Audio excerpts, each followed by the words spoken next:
मोहतरम दोस्तों, welcome to Majid ग्रा यूट्यूब चैनल। दोस्तों, आईसी रिप्लेसमेंट कोर्स की ये दूसरी वीडियो है। पहली वीडियो आप देख चुके हैं जिसके अंदर मैंने वो तमाम टूल्स इंट्रोड्यूस करवाए थे जो कि आईसी रिप्लेसमेंट से पहले हमारे पास होने चाहिए, जो कि हम इस सारे प्रोसेस में इस्तेमाल करेंगे।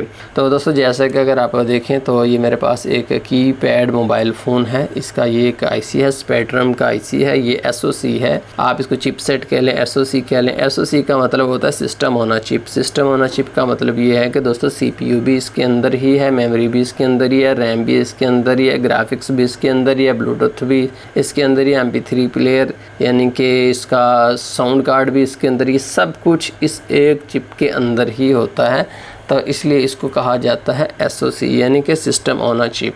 तो ये स्पेक्ट्रम का है। जैसे अगर आप देखें तो ये बिल्कुल नया आईसी है, न्यू इसका मॉडल है। इसके पॉइंट बहुत बारीक हैं, इसलिए मैंने इसको चूज़ किया है कि इसके ज़रिए हम मुकम्मल प्रोसेस सीखेंगे। तो दोस्तों, अगर आपको एक आईसी आपने रिप्लेस कर लिया ना, तो अब उसके बाद ये नहीं कि हर एक का अलग-अलग ही, उसके बाद आईफोन भी आ जाए, कोई एंड्रॉयड के बहुत बड़ा सीपीयू भी आ जाए, एमएमसी आ जाए, पावर आईसी आ जाए, सब का तरीकाकार सेम प्रोसेस, सब कुछ सेम रहेगा। जो मैं स्टेप्स बताऊंगा आप बड़े से बड़े सीपीयू के ऊपर भी करोगे तो यही प्रोसेस होगा। तो सबसे पहले दोस्तों, आपने उसको नोट करना होता है सीपीयू को कि क्या उसके इर्द गिर्द पेस्ट तो नहीं है, क्योंकि कुछ आईसीज के इर्द गिर्द पेस्ट होती है ताकि नमी आईसी के अंदर ना जाए। तो उसके लिए आपको पेस्ट को पहले कट करना होगा। उसके लिए आप जो पेन टाइप कटर यूज़ करोगे, और सीधा नहीं यूज़ करना, सीधा वह जो है वो काट दे देगा इसकी लाइनों को। उसके लिए आपने उल्टा यूँ दबाना भी नहीं, ज़्यादा यूँ हीट देनी है ऊपर 300 के करीब, और यूँ इसके इर्द गिर्द आपने गुजारना है। उसके बाद जब ये पेस्ट कट जाए उसके बाद आपने फिर टेम्परेचर ज़्यादा कर देना है। आप उसको तकरीबन 400 के करीब करके फिर आप अपना सीपीयू उठा सकते हो, लेकिन तसल्ली रखिए कि जब मुकम्मल तौर पर गर्म हो फिर आपने उठाना है, अदरवाइज़ जो है नीचे से बाल जो है बाहर आ जाएंगे। जैसे कि अगर आप देखें तो इस वक्त मेरे पास जो सीपीयू है इसके अंदर किसी तरह की कोई पेस्ट नहीं। तो अब हम इसको रिमूव करने का प्रोसेस दोस्तों शुरू करते हैं। तो रिमूव करने से पहले जो नए दोस्त हैं मैं उनके हिसाब से बता रहा हूँ कि उन्हें काम कैसे शुरू करना। जो उस्ताद हैं, जो उनसे मैं बात नहीं कर रहा, वो तो मेरे भी माशाल्लाह उस्ताद ही होंगे। तो सबसे पहले दोस्तों, आपने जब आईसी रिप्लेसमेंट का काम शुरू करना है ना, तो देखिए इसके ऊपर कुछ इसके पॉइंट वगैरह लिखे हुए होते हैं। ये देखिए लिखा हुआ आ गया ना कुछ। तो ये आपने नोट करना है कि किस तरफ को लिखा हुआ है। देखिए, अगर मैं यूँ आईसी करता हूँ तो ये मेरे सामने है। तो अब यहाँ पर आपने जो है इस तरफ छोटा सा निशान किसी भी जगह के ऊपर यहाँ पर लगा देना है। ये देखिए, यहाँ पर जो है वो इसका ग्राउंड था, ग्राउंड के ऊपर मैंने हल्का सा निशान बना दिया। ये आप देख रहे हो, ये देखिए ये मैंने निशान क्यों बनाया। जब मैं इस निशान को अपनी तरफ करूँगा तो लिखाई जो ऊपर इसकी हुई है वो सीधी होनी चाहिए, ताकि आप कहीं भूल ना जाओ कि यार ये यूँ लगा था, यूँ लगा था या यूँ लगा था, ये भी कन्फ्यूजन हो जाती है। इसलिए छोटा सा निशान हमेशा बना लीजिए ताकि आपको पता चल जाए कि यार ये निशान जब मेरी तरफ होगा तो लिखाई मुझे ये ऊपर जो लिखा है बिल्कुल सही नज़र आना चाहिए। उसके बाद दोस्तों, अगला प्रोसेस ये है कि आपने इसकी ना सामने रखने के बाद अपने एंड्रॉयड मोबाइल फ़ोन से इसकी चंद तस्वीरें बना लेनी है। बिल्कुल जूम करने के बाद साफ जिसमें ये नज़र है उसकी तस्वीरें बना लेनी है। उसका मकसद ये होता है कि देखिए इसके यहाँ पर कुछ पॉइंट है, इस तरफ ये निशान सा बना हुआ है, इस तरफ भी निशान सा बना हुआ है, इस तरफ नहीं है। तो दो तरफ निशान है, तो आप निशानों से कितना फासला है ये भी आपने वैसे भी मैनुअली भी देख लेना है कि यार ये जो निशान है इसके बिल्कुल ये तकरीबन ऊपर ही, इस तरफ देख लेना कि इतना सा फासला। ये फासला आपने देखने के लिए ना आपने इसकी तस्वीरें खींच लेनी, ताकि ये ना हो कि आप रखें और बाद में थोड़ा सा इस तरफ या थोड़ा सा उस तरफ हो जाए। इसलिए इसकी तस्वीरें आप ज़रूर बना लीजिए, और उसके अंदर ये जो निशान है ये आपको वाज़ेह विद कॉन्टेक्स्ट टू सीपीयू आपको नज़र आने चाहिए। तो दोस्तों, अब हम आईसी को रिमूव करते हैं। आईसी को रिमूव करने से पहले आपने हमेशा जो अपना बोर्ड है उसको मोबाइल फ़ोन पीसीबी होल्डर के अंदर लगाना है। मोबाइल फ़ोन पीसीबी होल्डर के अंदर काफ़ी आसानियाँ पैदा होती हैं, बोर्ड हिलता नहीं, एग्जैक्टली किसी तरह का नुकसान नहीं होता। इसलिए ये जो टूल्स हैं ज़रूर यूज़ किया कीजिए। और नीचे अगर मैट है वो भी नहीं जलेगा और मेरा काम भी ईजिली हो जाएगा। ये वज़नी और भारी बोर्ड अपनी जगह के ऊपर एग्जैक्टली ये खड़ा रहेगा। उसके बाद दोस्तों, आपने इसके ऊपर पेस्ट लगानी। इसका मैं मुकम्मल आपको तारफ़ दे चुका हूँ। सोल्डरिंग पेस्ट है, आईसी के ऊपर भी लगा देनी है और इसकी साइडों पर भी लगा देनी है। ये देखिए जी। अब उसके बाद दोस्तों, मैं डायरेक्ट इसके ऊपर हीट देनी शुरू कर देता हूँ। सारे का सारा आईसी जो पेस्ट से भरा हुआ होना चाहिए। तो दोस्तों मैं आपको बताना चाहूँगा कि इस वक्त मैंने जो है 60 के करीब हवा रखी है और इसके अलावा दोस्तों मैंने जो है 400 सेंटीग्रेड टेम्परेचर रखा हुआ है और मैं इसके ऊपर डायरेक्ट हीट जो है वो दिए जा रहा हूँ। दोस्तों एक बात यहाँ पर नोट फरमाइए कि हीट को आपने किसी एक जगह के ऊपर कंसंट्रेट उसको ठहराना नहीं। अगर आप हीट किसी एक जगह के ऊपर ठहरा दें तो उस जगह के ऊपर टेम्परेचर एक्सट्रीमली हाई हो जाता है, जिसकी वजह से उस जगह पर ही टेम्परेचर ज़्यादा होता है, इर्द गिर्द की जगह से टेम्परेचर कम होता है। तो उसके बाद फिर जो आईसी जो है वो क्या करता है, वो आईसी फट जाता है या आपका बोर्ड जो है वो फट जाता है या उसके पॉइंट टूट जाते हैं। इसलिए किसी भी जगह के ऊपर आपने हीट गन यूज़ करनी हो, hot air gun, SMD work station use करना हो, तो ये नोट फरमाएं कि आपने ठहराना नहीं होता नोज़ल को, नोज़ल चलती रहनी चाहिए। जहाँ पर नोज़ल चाहे स्लो चले तो जल्दी हीट ट्रांसफ़र होगी, थोड़ी सी तेज़ चले तो हीट स्लो ट्रांसफ़र होगी, अगर ठहरेगी तो तबाही मच जाएगी। ये पॉइंट नोट फरमाएं। उसके बाद दोस्तों आपने नोज़ल जो है बेंड नोज़ल यूज़ करनी है, चूँकि माइक्रोस्कोप के नीचे जो है बेंड नोज़ल ही काम करती है। तो ये लिखिए, जब आईसी गर्म हो जाए, बार बार मैं चेक कर रहा था, बार बार मैं इसको ज़रा सा टच करके देख रहा था टूटे हुए हाथों से। टूटे हुए हाथों का मतलब है बड़े नरम हाथों से मैं इसको चेक किए जा रहा था। यूं ही वो पिघला तो मैंने उसको उठा लिया। तकरीबन 3 दफ़ा मैंने उसको चेक किया, आपसे गुफ्तगू के दौरान 3 दफ़ा मैंने चेक किया। 2 दफ़ा जब मैंने चेक किया तो उसके बाद वो नहीं हिल रहा था। तीसरी दफ़ा मैंने जब उसको उठाने की कोशिश की प्यार से तो वो उठ गया। उसके बाद दोस्तों जैसा कि अगर आप इन पॉइंट्स का मुआयना करें ना तो देखिए बॉल्स यहाँ पर भी लगी हुई हैं, बॉल्स लगी हुई हैं ना यहाँ पर देखिए, बॉल्स यहाँ पर इस जगह के ऊपर सोल्डर मौजूद है। और अगर आप इस आईसी को देखें ना तो इसके ऊपर भी बहुत ज़्यादा बॉल्स हैं।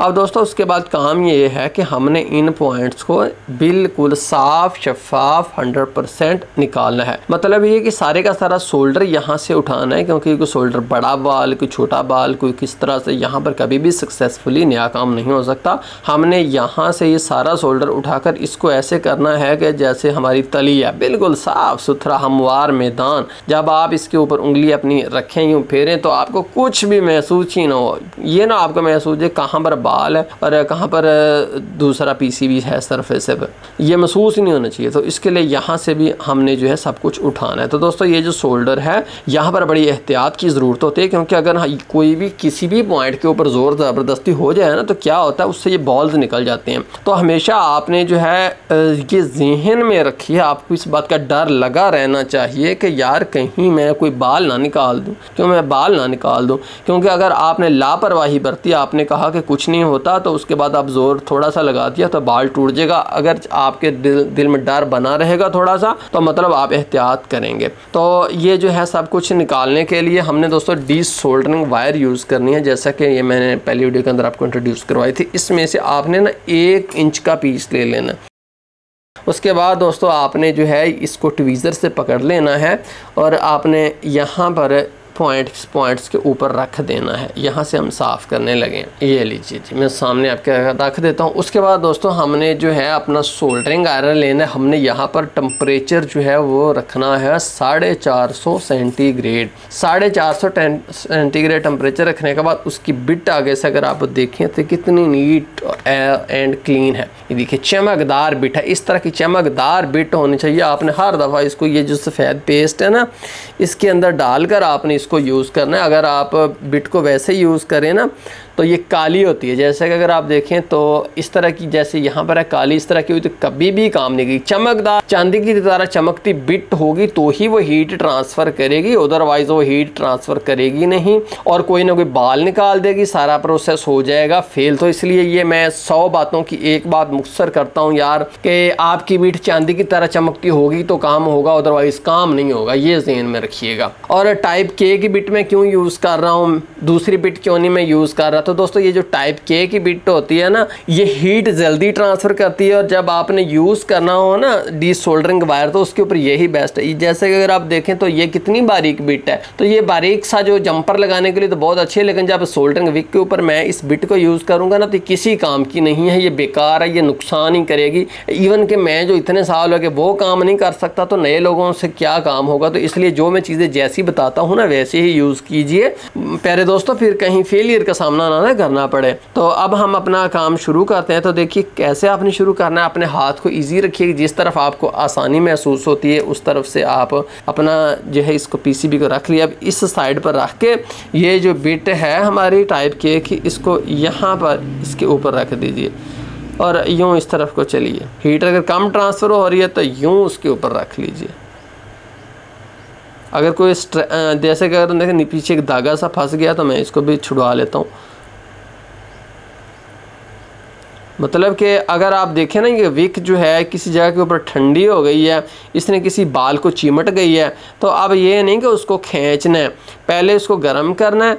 ये देखिए कहीं पर ही फंस चुकी है नीचे, तो फंस गया। यहाँ पर मैं दोबारा सोल्डरिंग आयरन रखता हूँ तो वो उसको छोड़ देगा। लेकिन ये काम बड़ी एहतियात से करने वाला है, ये स्लो बहुत स्लो करने वाला है, देखते हुए समझते हुए बूझते हुए करने वाला है। ऐसे नहीं कि ये काम अंधाधुंध करना चाहिए दोस्तों। अंधाधुंध करें ना तो यहाँ पर इर्द गिर्द के जो आप कितने छोटे छोटे कंपोनेंट्स इर्द गिर्द के देख रहे हो तो ये भी सारे जो हैं वो ज़ाय हो जाएंगे। तो इसलिए आप देखिए, अब मैंने इसको उलट कर लिया, दूसरी सिमत में कर लिया, क्योंकि मेरा हाथ इस तरफ को सीधा। आगे से अगर भी देखें तो मैंने थोड़ी सी काट भी ली है। ये देखिए मैंने काट ली है ना, जो ख़राब हो गई थी। फिर मैं अब इसको यूज़ करूँगा। जब ये ख़राब हो जाएगी थोड़ी सी मज़ीद काट लूँगा, अगर मज़ीद हुआ तो फिर मैं वैसे ही नया पीस ले लूँगा। तो इसलिए आप ये जो चीज़ें होती हैं इनका इतना लालच ना किया करें कि यार मेरी विक ख़त्म हो जाएगी। विक ख़त्म होनी है तो होती रहे, आपने अपना काम जो है वो तसल्ली से और सेटिस्फाई होकर करना है। कोई बात नहीं, अगर आपकी विक जल्दी भी ख़त्म हो जाती तो आपने कौन सा जेब से पैसे लेने हैं, आपने भी तो ग्राहकों से ही लेने हैं। वीडियो अगर आप कहें ना कि यार वीडियो स्पीड में, तो मैं 10 सेकंड में ये सारा प्रोसेस आपको दिखा दूं अपने प्यारे दोस्तों को,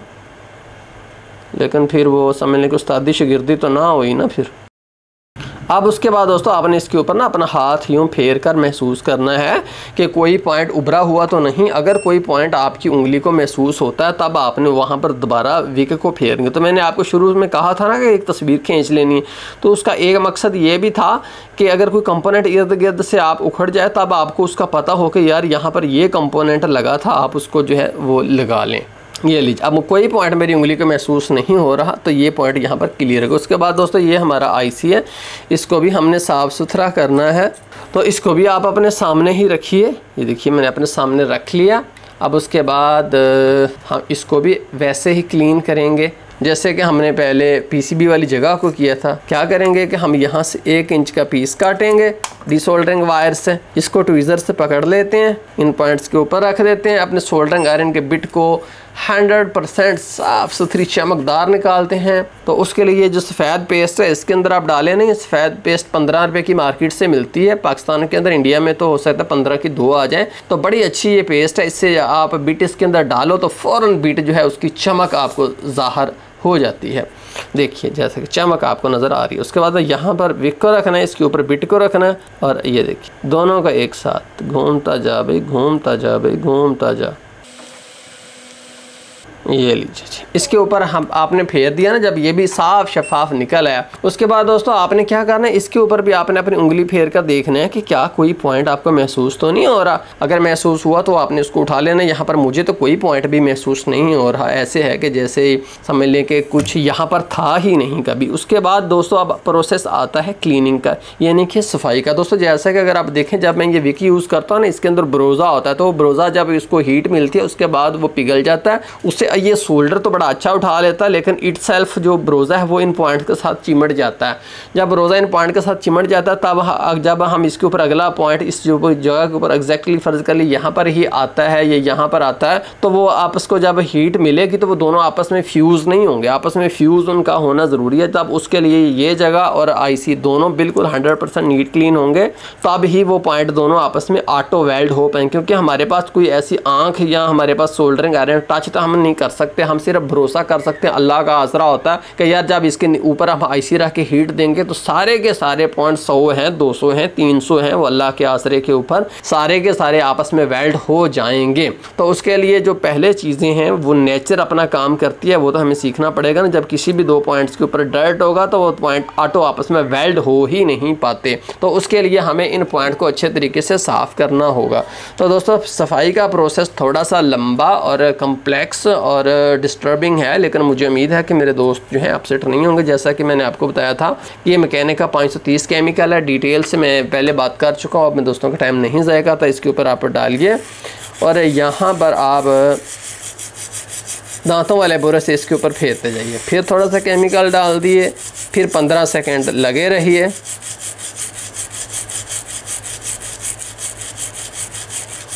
फिर थोड़ा सा केमिकल डाल दीजिए, फिर 15 सेकंड लगे रहिए। देखिए दोस्तों, तकरीबन 1 मिनट मैंने इसकी अच्छी खासी सफाई की है, लेकिन फिर भी अगर आप देखो ना तो ये पॉइंट जो है ये ठीक नहीं हुए। कैसे उसके ऊपर वैसे ही ब्रोज़ा जो अभी तक चिमटा हुआ है। तो उसके लिए मैंने आपको शुरू में इंट्रोड्यूस करवाया था, ये जो ब्रश है इसके जो आगे दंदाने होते हैं मेटल के होते हैं। तो अब इसकी बारी आ गई, मेटल ही यहाँ से इसको उखाड़ेगा। तो ये मकसद था कि जब ये ऊपर लग जाता है ना कोई इस तरह का ब्रोज़ा गंदमंद, तो वो फिर इसी से ही उतरेगा। अब थोड़ा सा पहले आपने क्लीनर डालना है और पहले प्यार से। अब यहाँ पर बड़ी एहतियात की ज़रूरत है। पहले इस तरफ को 10 सेकंड कीजिए, तो केमिकल डाला, 10 सेकंड ही सिर्फ काफ़ी है। फिर आप इसकी सिमत बदलिए, दूसरी सिमत में भी आप 10 सेकंड यूँ कीजिए, प्यार से दबा कर। और इसकी ऐसी की तैसी नहीं फेरनी, क्योंकि ये जो ब्रश होता है ये ख़तरनाक होता है। ये पॉइंट को तोड़ सकता है, ये पॉइंट को छील सकता है। अच्छा जी, उसके बाद फिर आपने 10 सेकंड जो है थोड़ा सा यूँ राउंड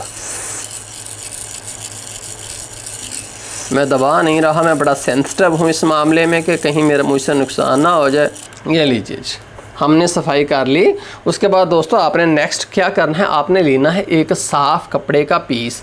यहाँ पर आपने अपनी उंगली रखनी है इसके अंदर। जब उंगली आपने रख ली तो अब अपनी उंगली के ऊपर आप डालिए सफाई वाला केमिकल। अब इससे आप इन पॉइंट्स को अच्छे तरीके से यूँ रगड़िए और इसको आप निकालिए चांदी की तरह चमकते हुए। ये लीजिए।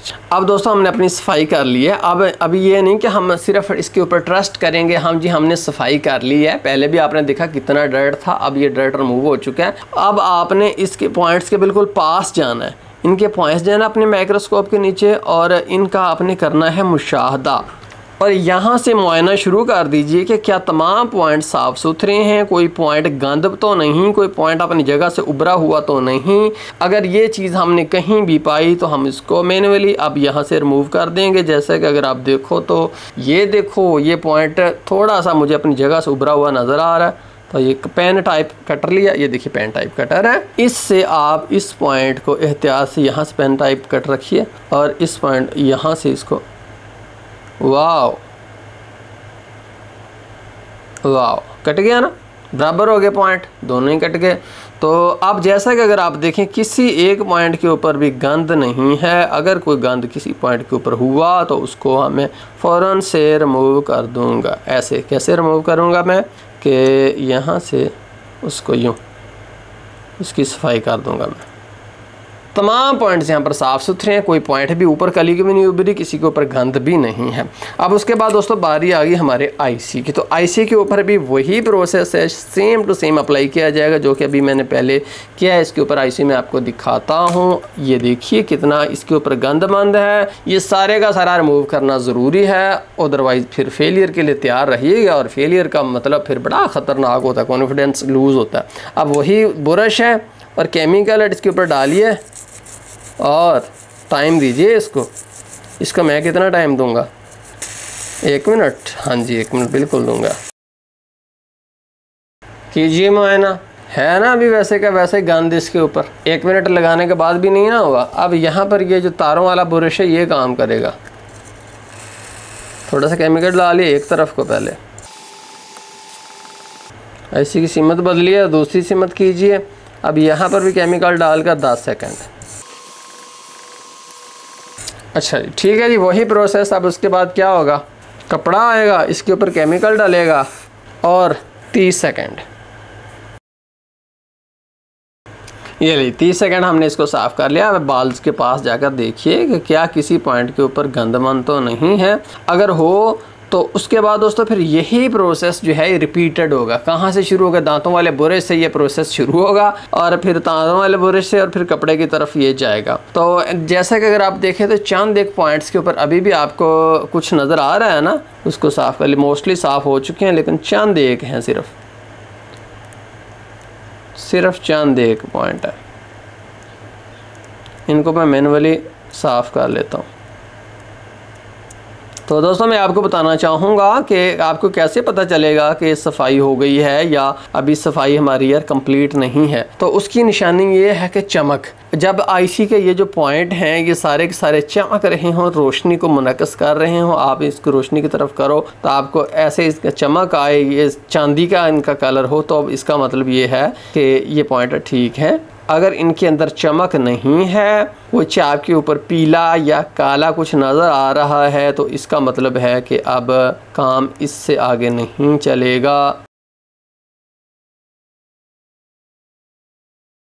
दोस्तों मैंने एक दफ़ा जो है फिर अच्छे तरीके से सफाई कर लिया, फिर मैं केमिकल डालकर इसको क्लीन करता हूँ। जैसा कि मैं भी देख रहा हूँ, आप लोग भी देख रहे हैं कि यहाँ पर पॉइंट अब सारे के सारे चमक रहे हैं। किसी ही पॉइंट के ऊपर, एक के ऊपर भी डर्ट आपको नज़र आ रहा है, किसी एक पॉइंट पर बता दीजिए कि यार ये पॉइंट जो है ये चमकदार नहीं है। हर पॉइंट चमकदार, बस यही हमने करना था। इसको अगर आप देखो तो चमक है, अगर आप यहाँ पर आओ तो यहाँ पर भी चमक है। बस ये दो काम जो है ये हमारे अगले मिशन थे और सबसे मुश्किल काम। अगरचे ये आपको लगता है ना बड़ा यार आसान काम है, ये जी सफाई करना कौन सा मुश्किल है, लेकिन ये बड़ा मुश्किल काम है यार। और दोस्तों याद रखिए, अगर सफाई के अंदर ज़रा सा भी कोई कॉम्प्रोमाइज़ हो जाता है ना तो उसका नतीजा भयानक होता है, नतीजा होता है फेलियर। और फेलियर का मतलब एक दो दफ़ा फेल हो जाए तो वैसे ही यहाँ से पॉइंट उखड़ जाते हैं, आईसी जो है छीला जाता है। अब उसके बाद फिर वो इस काबिल ही नहीं होता कि उसको प्रोसेस को किया जा सके। ये ऐसा नहीं कि ऐसे आप चाहे 100 मरतबा उतारें, 100 दफ़ा लगाएं, इसकी एक लाइफ है 1 2 3 मैक्सिमम। उसके बाद फिर ये ख़त्म हो जाता है, फिर लग ही नहीं सकता क्योंकि पॉइंट यहाँ से टूट सकते हैं। तो दोस्तों इससे नेक्स्ट मैं जो है इंशाल्लाह अगली वीडियो के अंदर आपको बताऊँगा कि हमने इससे नेक्स्ट क्या करना है। तो बहुत शुक्रिया माजिद ग्रे यूट्यूब चैनल देखने का, लाइक और सब्सक्राइब की दरख्वास्त है।